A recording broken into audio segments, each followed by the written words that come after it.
Welcome. This exclusive interview is sponsored by Robin Cox and Breakout Hitting. Stay tuned after the interview for a special message.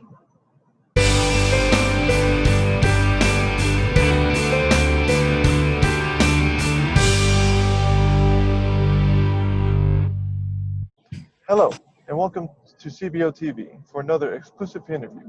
With me today is David Molina, League Commissioner of Baseball Invernal de Guatemala, Juanito Berger, right? Converse. Berger, CEO of Baseball Invernal de Guatemala, and Coach Robin Cox of Breakout Hitting. Gentlemen, thank you guys for joining me. We really do appreciate having you here. Now, David and Juan, you guys come from a country which football/soccer is the number one sport, yet you guys were able to develop a professional winter baseball league. How did that come about? Thank you for having us. Oh, no problem. Let me bring you back a couple of years. Baseball, even though, as you mentioned, is not the main sport in our country, has always had its fan base. Baseball is popular. It's been followed for generations. And the media has helped us in promoting the game as MLB games have become more available now through TV and broadcasting and all that. So baseball has always been there in our country.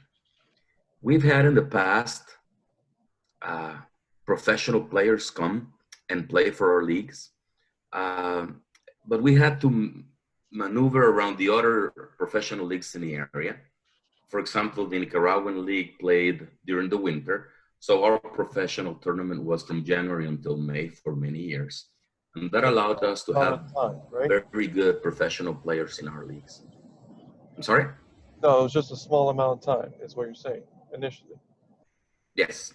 So that allowed us to keep the game going, to promote the game, and to have a platform for young players to come and play in the U.S. When I was the president of the Baseball Federation, we tried to promote our players. We showcased them so they could get scholarships. We were not that interested in having our local players become professionals, but rather have them play in the college system so that they could get an education. Juan is one of those good examples. He opted to play in college, got a degree, and now he's the CEO of our new established league. So the idea was to promote the game, to perpetuate the game, to come to a point where we could have this dream of having a professional league competing with the other leagues during the winter. That's fantastic. That's great job on your part. Great effort and great determination to get that done. Great job. Now, I would like to add, if you let me add something there. It definitely gets things going slower in the process of growing the game, because we're talking about culture now, pretty much. And that's a really complicated word. And our culture is soccer. Even our soccer is not the best. The community that likes baseball and follows Major League Baseball and other leagues, the Mexican League, I don't know, we're not that interested in the last years in baseball in our country, in our baseball. And after David left the federation, it has been a transition of 12 years where baseball had been going just downhill in Guatemala. So part of the initiative of the Baseball Invernal de Guatemala, or Big League by their initials,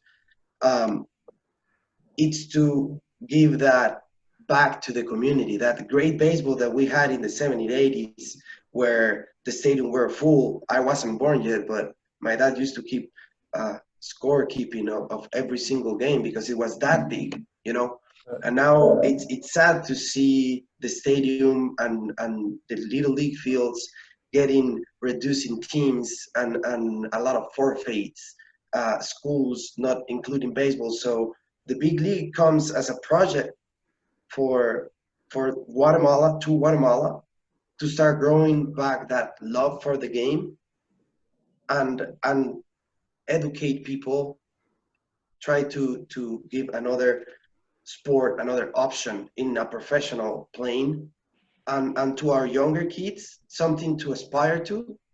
Because, you know, scholarships, yes, it's amazing. It's a great experience. You have, you know, but younger people to look forward to something locally, you know, to aspire to a league locally. That's You want to bring baseball back to its glory days. sad. Okay, great job. Best of luck in that. Now, Robin, with you and breakout hitting, what do you do and how did you first get started? So one of the first things you can tell by my age, I've been around baseball for a long time, and I've You only noticed look 30. I've noticed throughout the years, especially following Olympic baseball, I've noticed that a lot of the smaller country teams, when they go to the Olympic qualifying tournaments, they get quickly eliminated because I believe when they go up against the more larger countries and their more resourced teams, meaning they have just a larger pool of players to pick from. So a byproduct of that is that they have more dominant pitching with these larger countries. And so when you go up against them, you're facing pitching you haven't seen all year. And so we see that also in urban teams here It's in a the clear States. difference of level. Yeah, we see that with urban teams going up against the more resource teams in Texas. So that's really drawn my attention. And so my dad was a basketball coach, and he always said, practice against better players and you will get better quicker. So I thought, well, how can these teams, these smaller country teams, how can you do that in baseball? How can you do that in hitting? And so a few years ago, my son and I started working on this project, and we decided, since there's a saying in baseball, timing is everything. And so what we focused on was timing. So we developed a training system that helps prepare players from smaller countries, urban teams, or any player to basically compete at a better level based on our timing training system. That sounds awesome, and thank you for working with all levels of the community. That's a great job on your part. Now, David and Juan, where are the players that participate from within your league? Well, one of the things that I will like to point out was that, and I sent you a video of this, but in our timing training, we can mimic the pitching of the best MLB, Major League Baseball players, current Major League Baseball players. We can mimic their pitching. And so we are, and I hope you guys get to see this video, but that just shows you how we can mimic the best pitchers. We can mimic, so basically a team or players are practicing against Cy Young pitching every day. So this elevates their timing, and especially with the drills that we have implemented into it. But my son basically is the guru of the technology, and he was able to develop a pitching machine that throws a nano ball that is 150 times smaller than a baseball. To kind of give you a little bit more perspective, that's 51 times smaller than a basketball. That really is a very difficult thing to hit. That is quite impressive for anyone to hit, yes. But basically what we've done is we've created a vision training with batting practice, and that produces timing training. And that's where breakout hitting originated.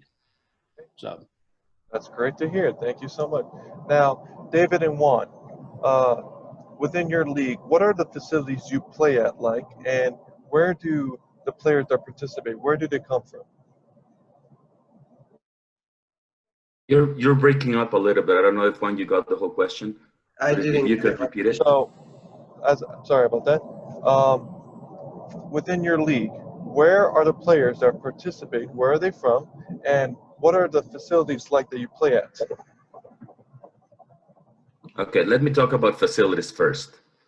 Um, Baseball is big in Guatemala City.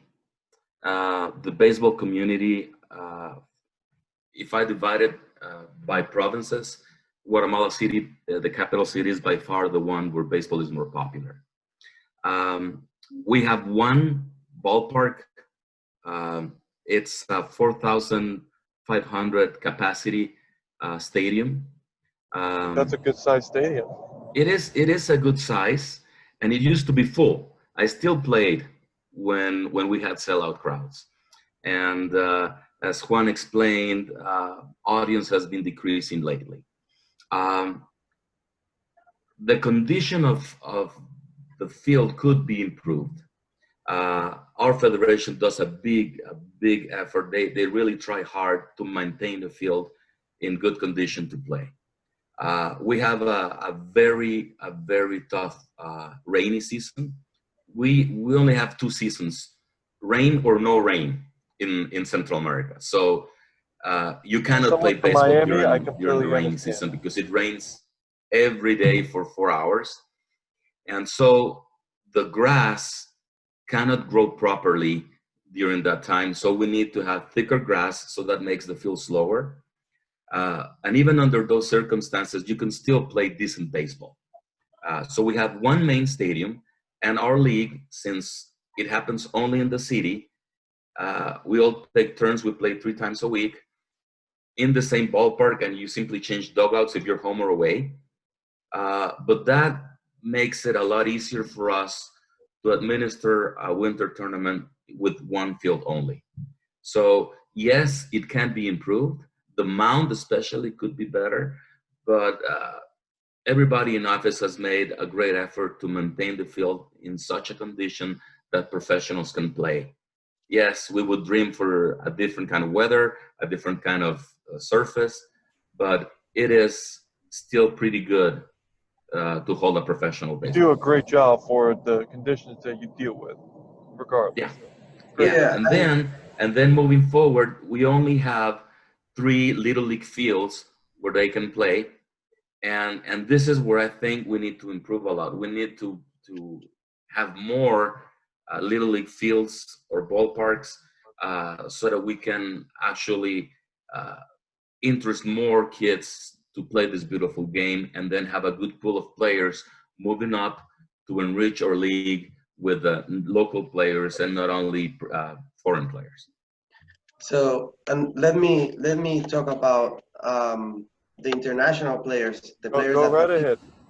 participate in the big league. Last year, we had 25 plus, like 27 international players between the 4 teams from 11 different nationalities. We had people from Canada, from Mexico, from Japan, Nicaragua, Spain, Venezuela, Dominican Republic, the U.S. So it's a way we are using a system, a baseball system, to connect everything that David talked about also with the little league fields. And I think those are fields in conditions to play a professional ball. We have one ballpark to play a professional baseball game, and it's the ballpark we use. In the city, we have 2 more ballparks that, one tower doesn't work and the other one doesn't have illumination, but during the weekends, a little, you have the space and the ballpark. We have 3 little league fields, and some schools have their own little league fields. So what we are trying to do is be a bridge for international players, bring people from other countries. They increase our level, and our players, our national team base, it's going to have 2 months of good baseball.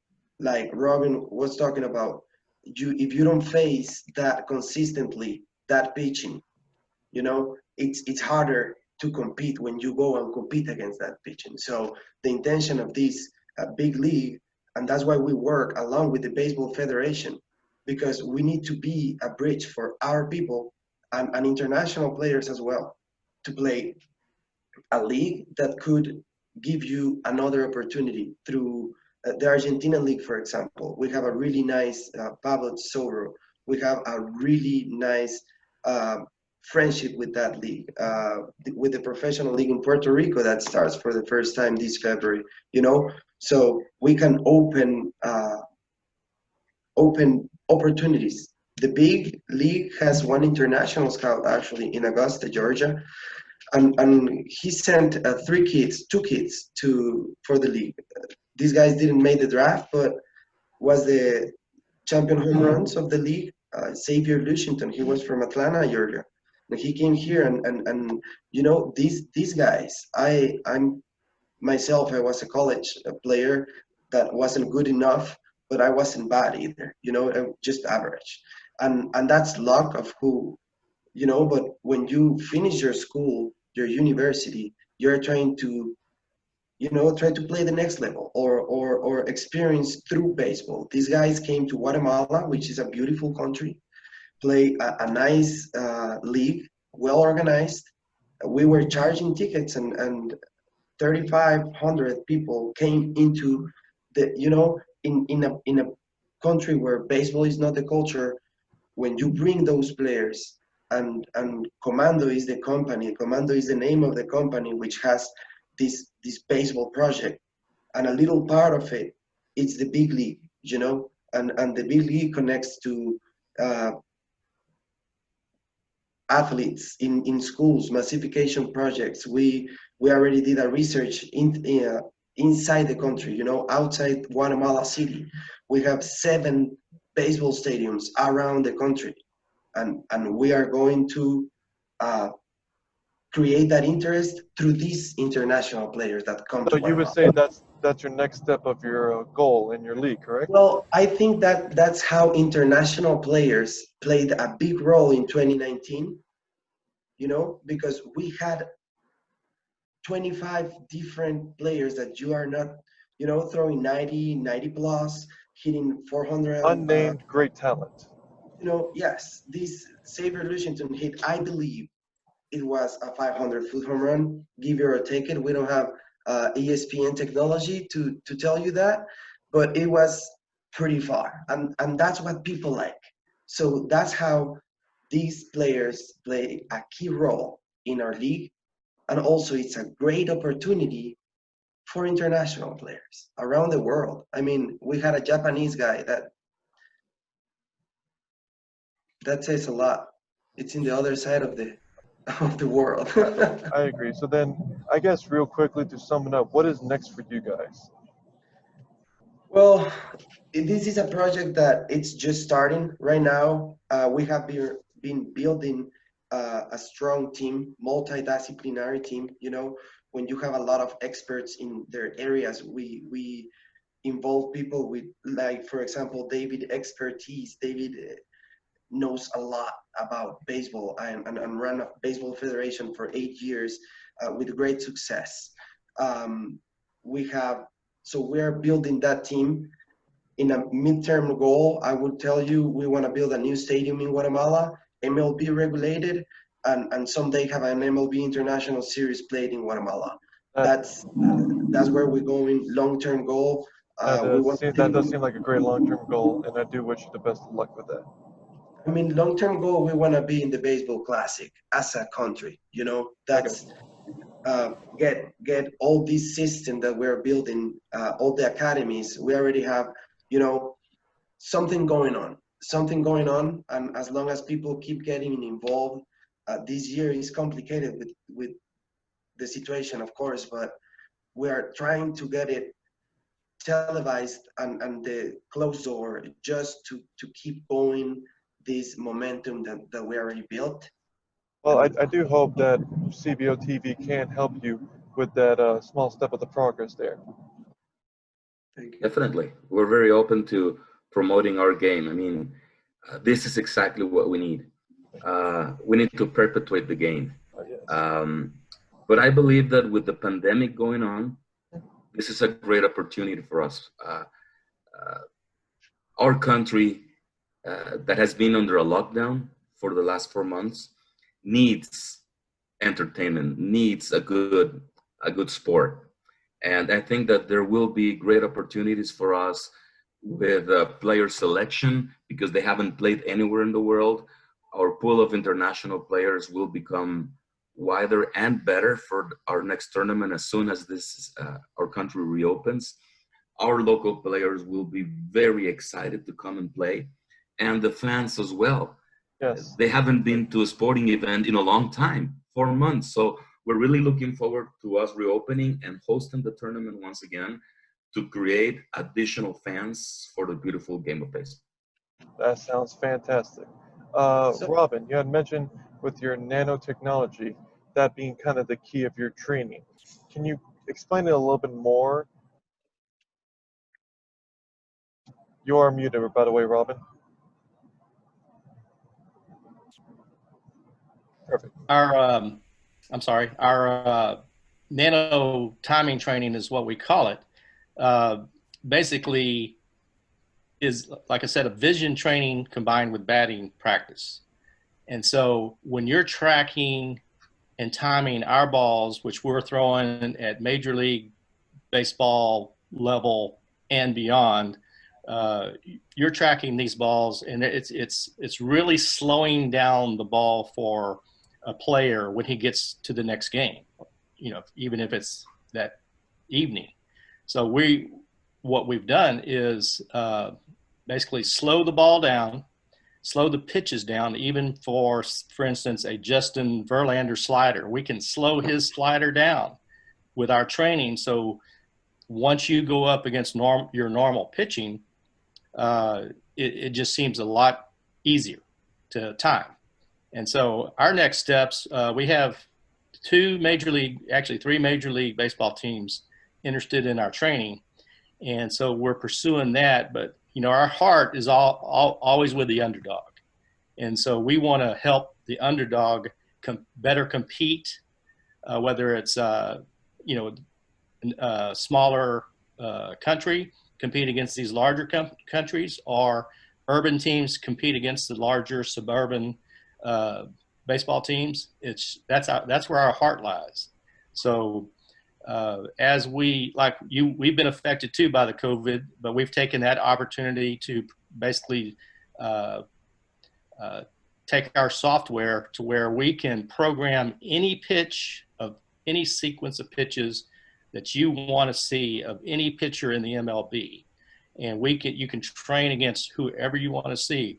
We kind of think it's pretty good to train against Cy Young pitchers, but I think that's a great thing to go against future or present Cy Young winners as a training method. That's fantastic.